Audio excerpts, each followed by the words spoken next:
This is the TechDental Podcast, the strategic intelligence hub for leaders shaping the dental industry. We break down how AI, data, and operating discipline drive performance and scale. I'm Dr. Randeep. Let's dive in.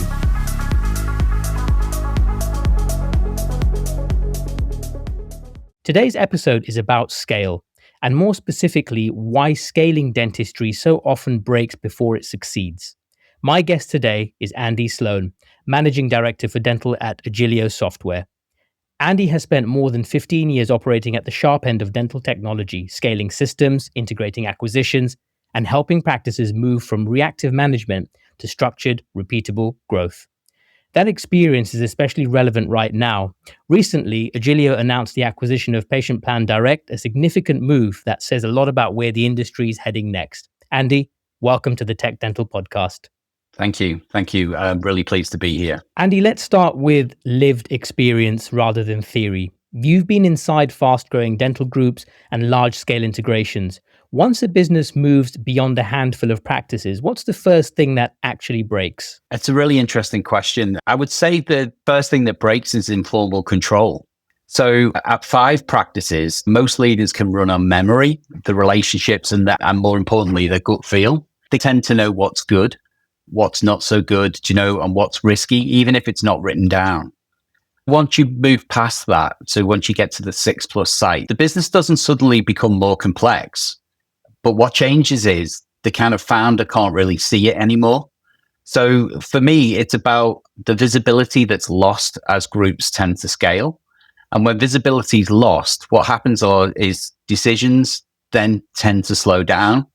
And when they tend to slow down, risks get missed and problems then surface too late for them to be fixed quickly and cheaply. So for me, it's that informal control, I would say, is the one thing that breaks operationally. What I hear repeatedly is that leaders plan the acquisition or the growth, but not the operational aftermath. Looking back across integrations, where do leaders most consistently underestimate complexity?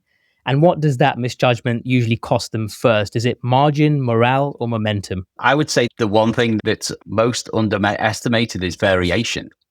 So every dental practice looks similar from the outside, but under the surface, they're all very different. The contracts that they have, the kits that they use, the compliance habits, even how people interpret what standard looks like.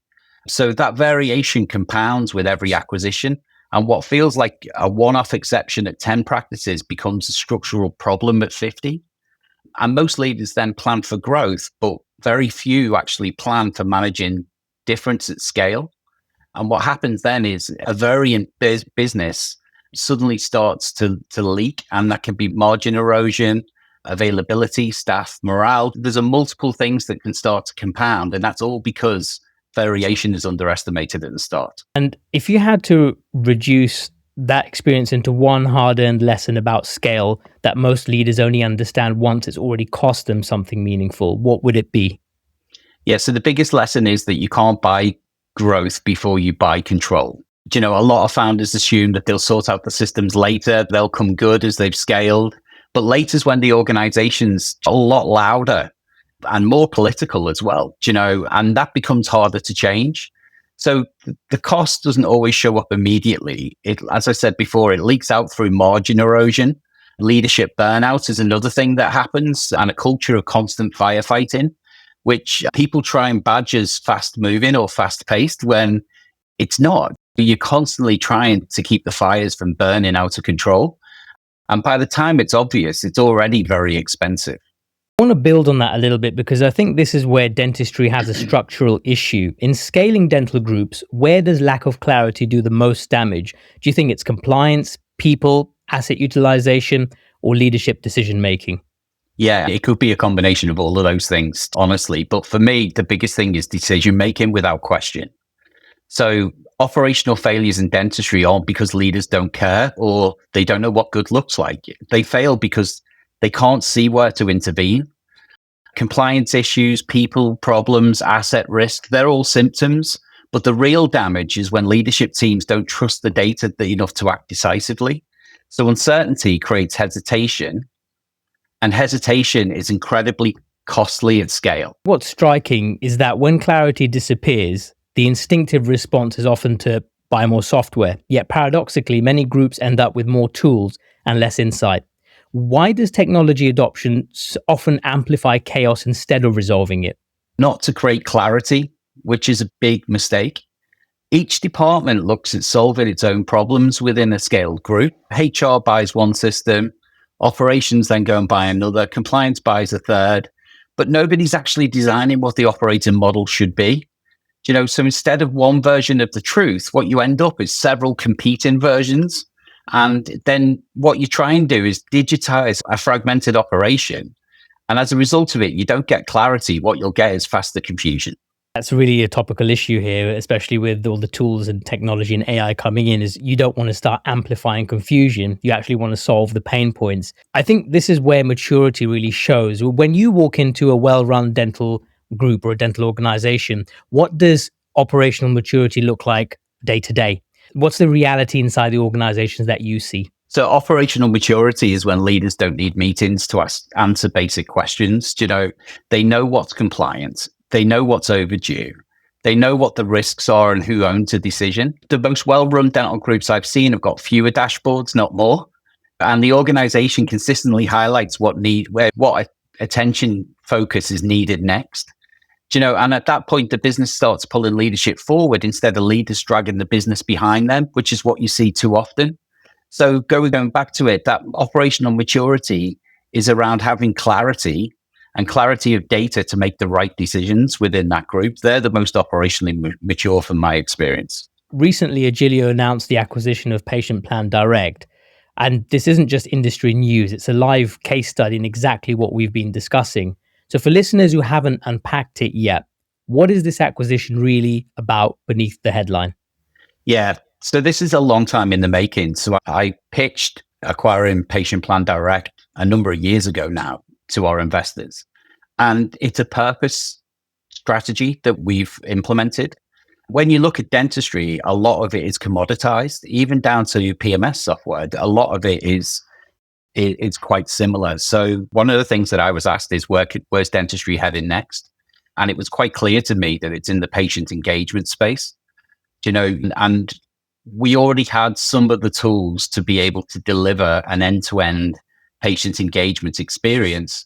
We also had a plan.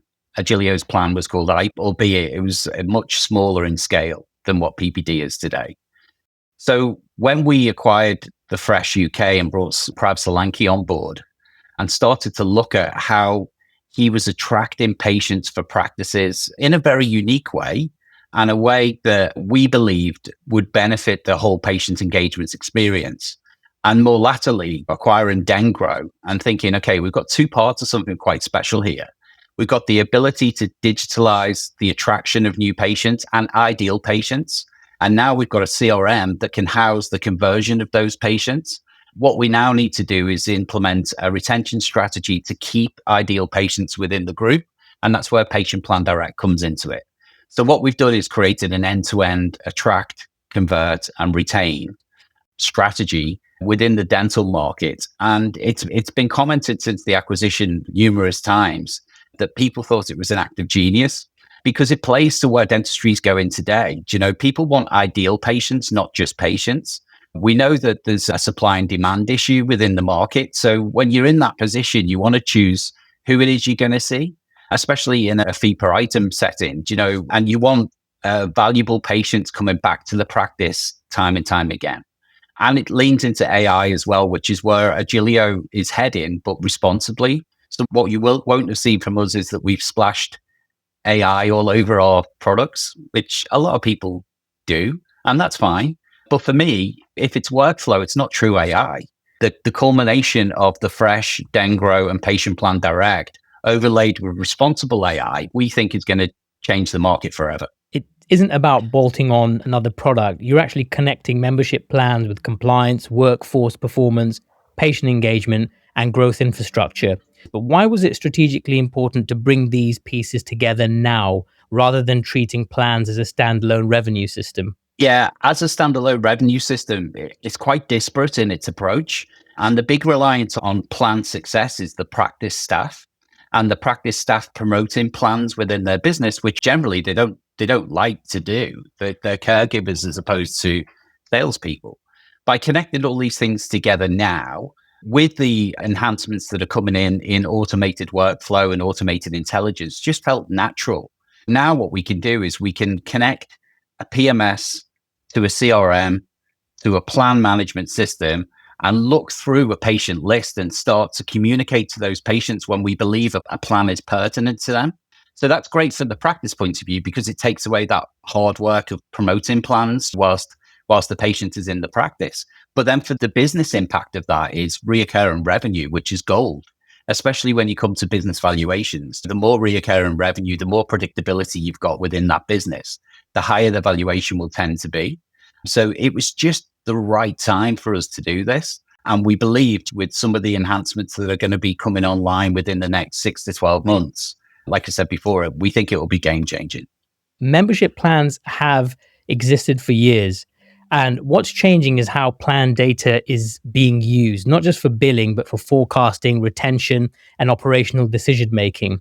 How does integrating something like Patient Plan Direct help practices move from reactive plan management to predictable cash flow and stronger long-term performance? Fee per item is unpredictable by its nature. You can have a really well-run private practice and you can put a very similar practice alongside it, and one of them could have a higher valuation than the other. And that's because one has penetrated their patient base with a payment plan higher than the next one.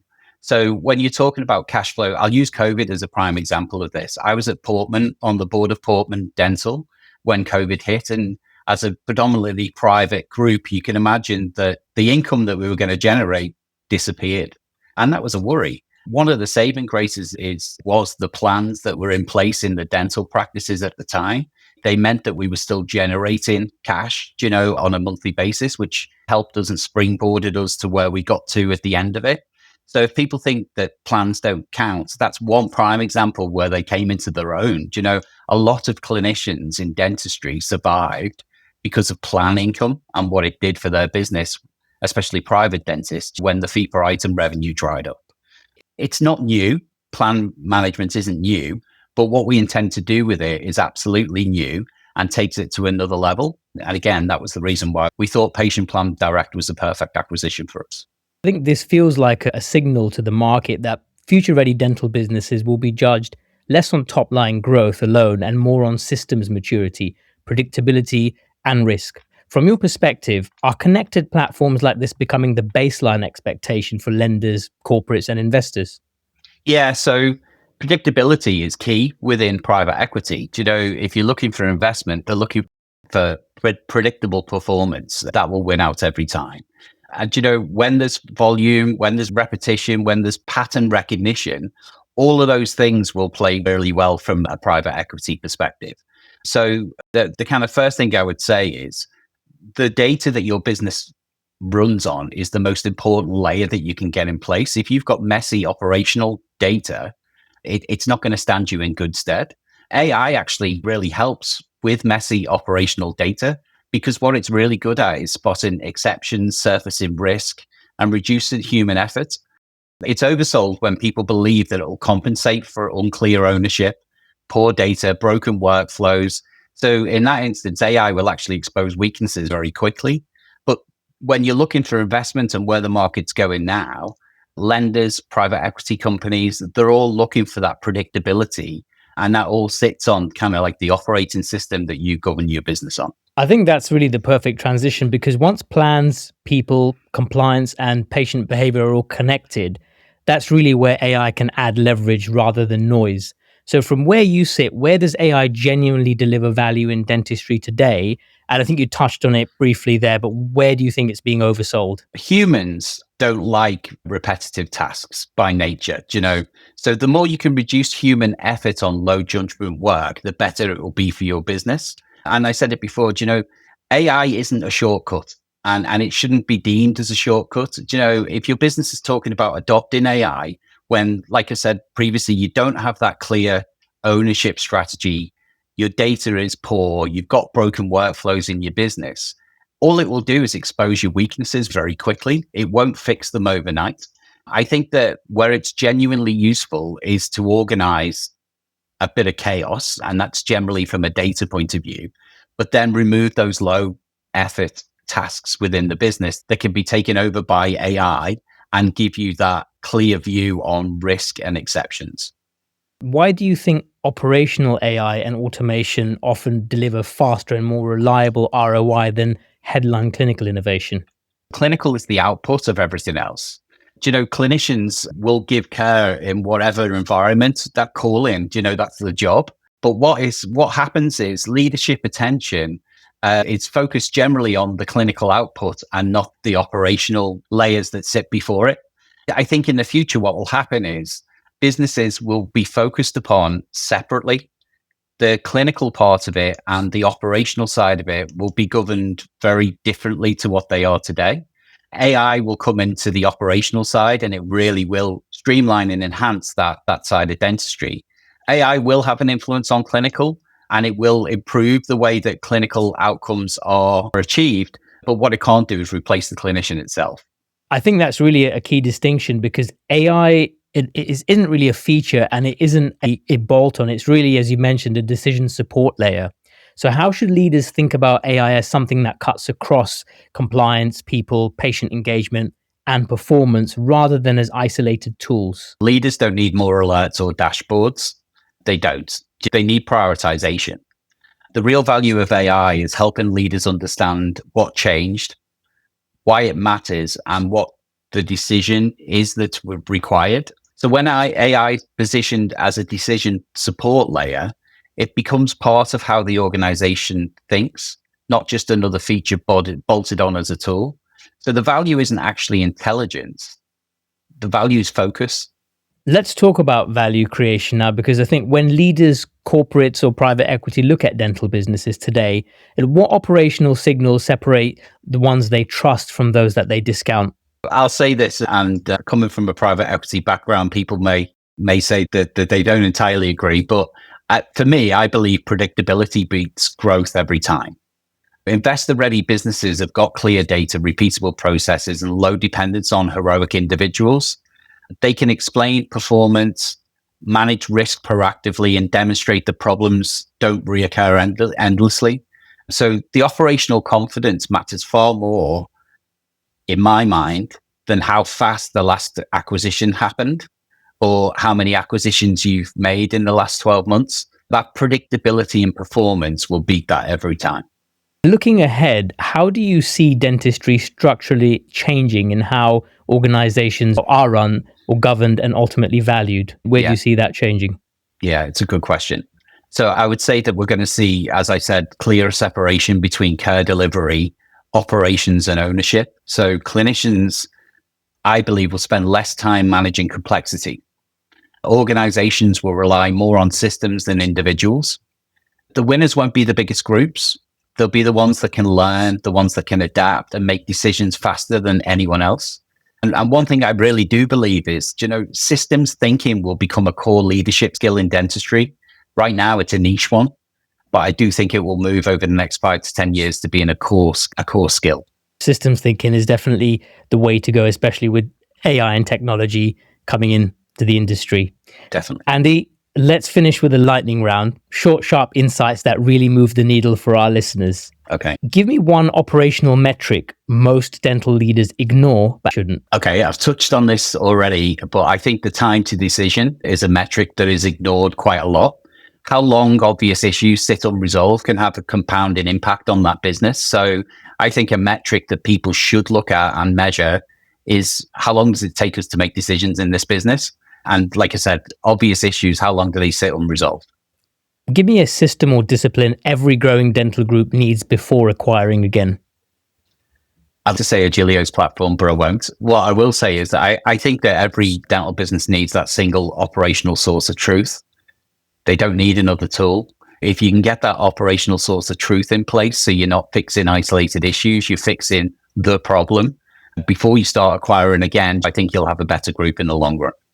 And what's one myth about AI in dentistry you'd like to shut down for good?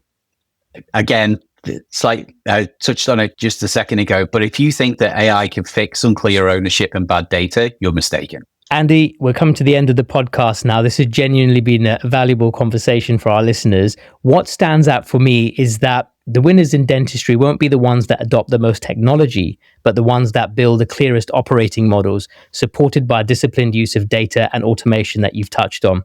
For listeners who want to follow your work and learn more about Agilio, where's the best place to do that?